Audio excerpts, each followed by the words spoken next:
नमस्कार, YouTube channel शिक्षालय में आप सभी का स्वागत है। मेरा नाम है रेणु यादव।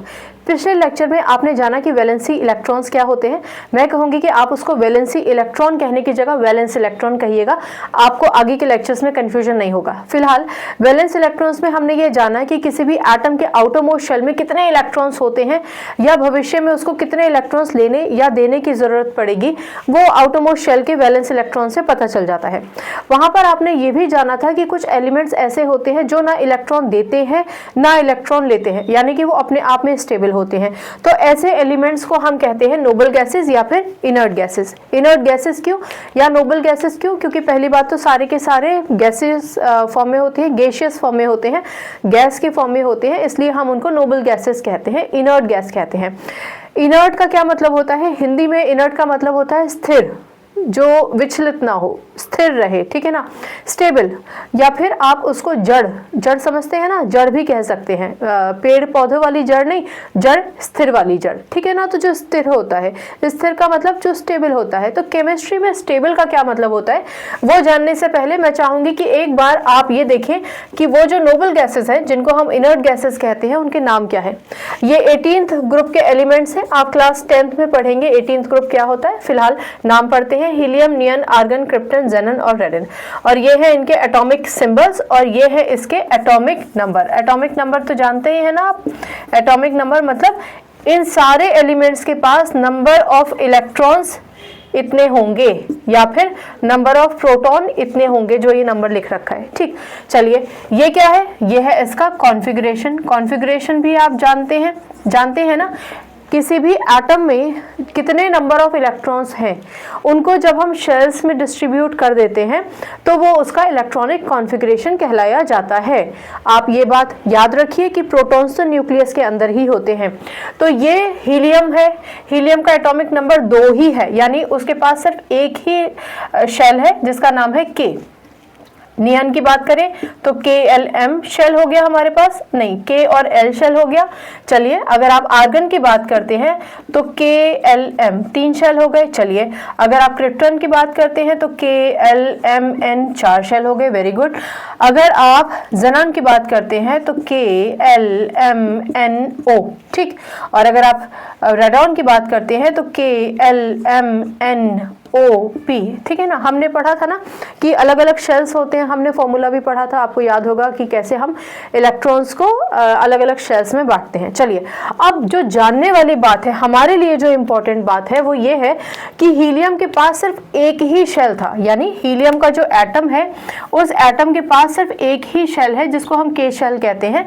इस के शेल में होने चाहिए 2 ही इलेक्ट्रॉन्स और हीलियम इस कंडीशन को फुलफिल करता है, ठीक है। ऐसे ही अगर आप नियॉन की बात करें तो नियॉन में 2 शेल्स हैं, के और एल। तो के शेल में 2 ही इलेक्ट्रॉन्स होने चाहिए है और जो हमारा एल शेल है उसमें 8 इलेक्ट्रॉन्स होने चाहिए और आप देख रहे हैं कि इसके पास 8 इलेक्ट्रॉन है, ठीक। सिमिलरली अगर आप आर्गन की बात करते हैं तो आप जानते हैं कि एम शेल की जो मैक्सिमम कैपेसिटी है वो वैसे तो 18 इलेक्ट्रॉन की है, लेकिन अगर 8 इलेक्ट्रॉन भी एम शेल में आ जाते हैं तो हम कहेंगे कि उसका ऑक्टेट कंप्लीट है। यहाँ एक छोटा सा पॉज लीजिए और समझिए कि ऑक्टेट क्या होता है। ऑक्टेट 8 से निकलता है, 8 जानते हैं ना।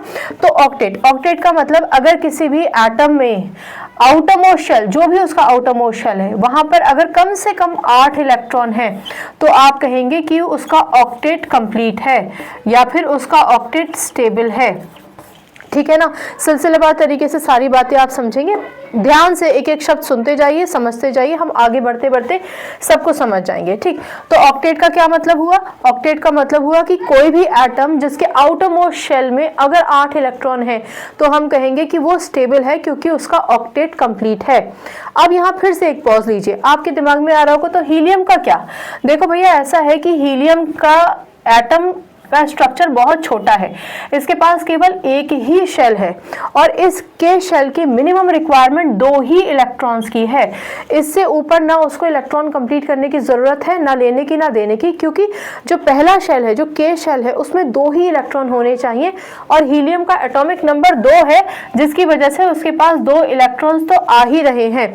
तो उसको LMN शेल्स है ही नहीं, जब शेल्स नहीं है तो उसमें इलेक्ट्रॉन्स होने की भी बात नहीं है। तो इसका मतलब अगर आपसे कहा जाए कि हीलियम का ऑक्टेट कंप्लीट है या नहीं है, इसका मतलब वो ये कह रहे हैं, आपसे ये पूछ रहे हैं कि क्या हीलियम स्टेबल है। तो हाँ बिल्कुल, हीलियम बिल्कुल स्टेबल है, ठीक है ना। कई किताबों में आप ये लिखा पाएंगे कि हीलियम का ऑक्टेट कंप्लीट है, तो वहां पर अगर वो ऐसा लिख रहे हैं तो आप समझ जाइए कि वो हीलियम के किसी ऐसे शेल की बात नहीं कर रहे हैं जिसमें 8 इलेक्ट्रॉन है, क्योंकि हीलियम में 8 इलेक्ट्रॉन वाला कोई शेल मुमकिन ही नहीं है। तब वो इसी के शेल की बात कर रहे हैं, इस के शेल की बात कर रहे हैं। और यहाँ पर अगर किताब में आप लिखा पाए कि हीलियम का ऑक्टेट कंप्लीट है, या आप टीचर को कहते हुए सुने, तो इसका मतलब सिर्फ वो ये कहना चाहते हैं कि एक शेल है और वो भी स्टेबल है, ठीक है ना। बाकी ऑक्टेट शब्द 8 इलेक्ट्रॉन्स के लिए है, ऑक्टेट का मतलब 8 इलेक्ट्रॉन्स हैं, तो शेल्स कंप्लीट हैं। अब आप देखिए इन सारे एलिमेंट्स में हीलियम का तो हमने केस डिस्कस कर ही लिया।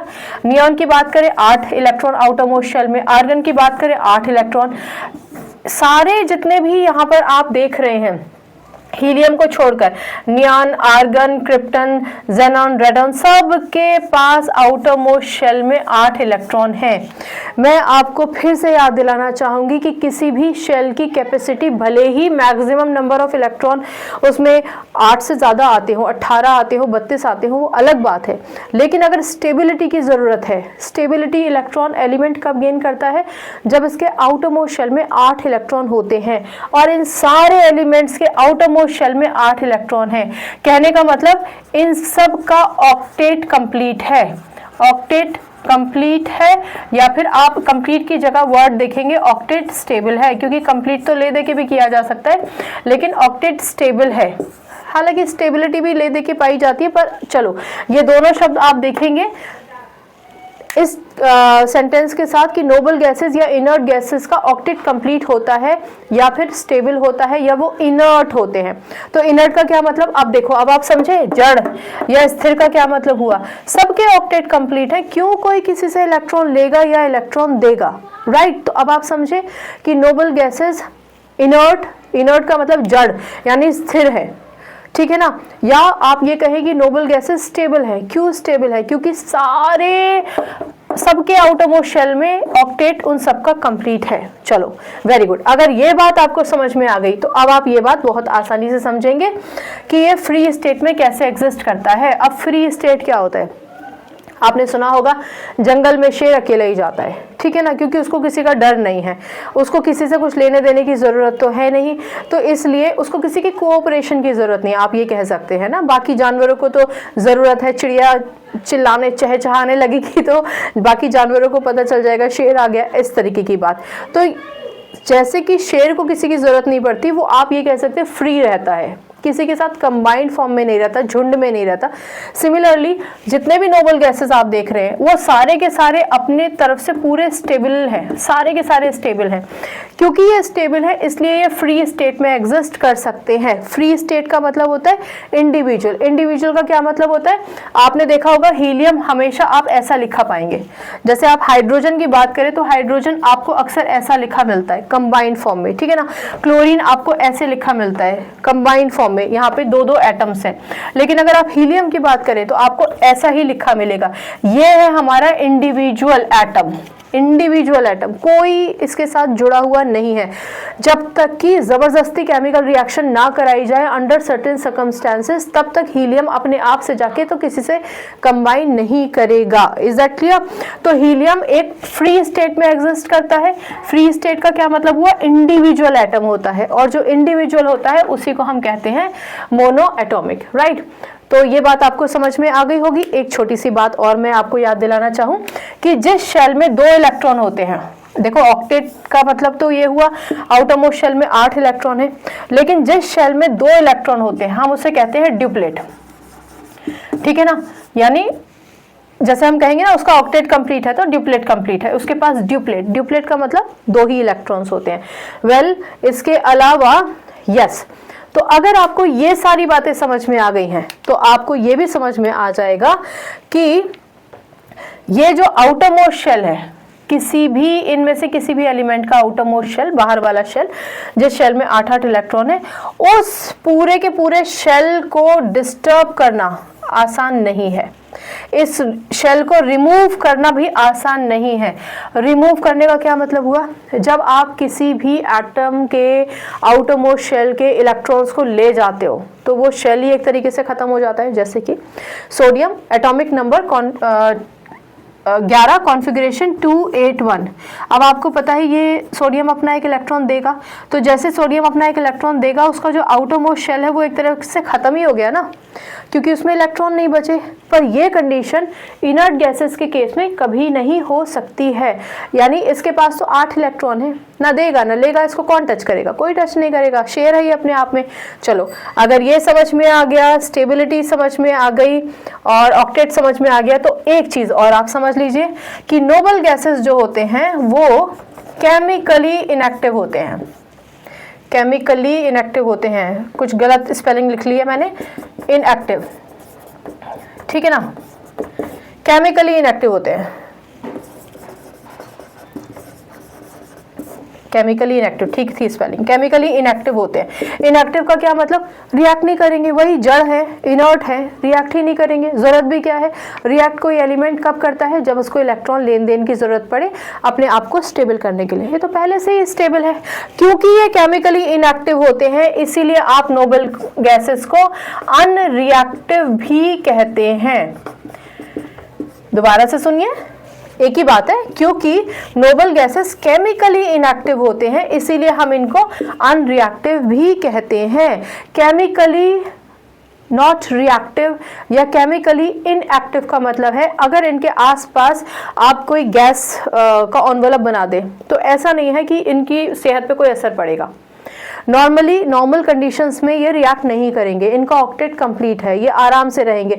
आप इनको किसी और एलिमेंट के साथ अगर एडजस्ट करने की कोशिश करें तो नॉर्मल कंडीशंस में इनर्ट है, ठीक है ना, आपस में भी रिएक्ट नहीं करेंगे, ठीक है ना। आप इस तरीके से इसका मतलब समझिए, राइट।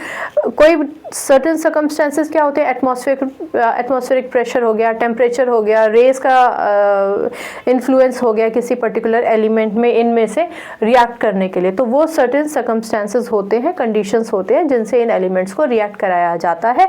अदरवाइज ये सारे के सारे स्टेबल हैं इसलिए अनरिएक्टिव होते हैं, आराम से रहते हैं, कोई इनको दिक्कत नहीं होती है, शेयर बन के रहते हैं, ठीक है ना। शेयर बन के रहते हैं, ये लिखकर एग्जाम में मत आना, ठीक। फ्री स्टेट समझाने के लिए शेयर वाला एग्जाम्पल दिया था। तो आई होप इनर्ट गैसेस क्या होते हैं या इनर्टनेस ऑफ नोबल गैसेस क्या होती है। नोबल गैसेस इन्हीं को कहते हैं, इनके अलावा और किसी को नहीं कहते। इतने ही हमारे पास नोबल गैसेस इस समय आपके पास हैं अवेलेबल, आप इनको ध्यान रख सकते हैं। ये इनके नाम है, ये इनके एटॉमिक सिंबल है, ये इनके एटॉमिक नंबर है, ये इनका कॉन्फ़िगरेशन है और ये है आउटर मोस्ट शेल में जितने इलेक्ट्रॉन्स हैं वो। सो आई होप आपको ये लेक्चर समझ में आया होगा। डाउट है तो आप मुझसे कभी भी पूछिए और डाउट को तो क्लैरिफाई कर ही लिया कीजिए, नहीं तो केमिस्ट्री रट्टाफिकेशन करनी पड़ेगी। तो शिक्षालय और बाकी कोई भी टीचर कभी नहीं चाहता कि बच्चा लेक्चर को रटे, ठीक है ना। तो रटना नहीं है, सवाल पूछ लेना है। बाकी केमिस्ट्री से अपनी केमिस्ट्री अच्छी बनाइए, शिक्षा ले आइए। अपना ख्याल रखिए, खुश रहिए, सकारात्मक रहिए और खुश रहिए। नमस्कार।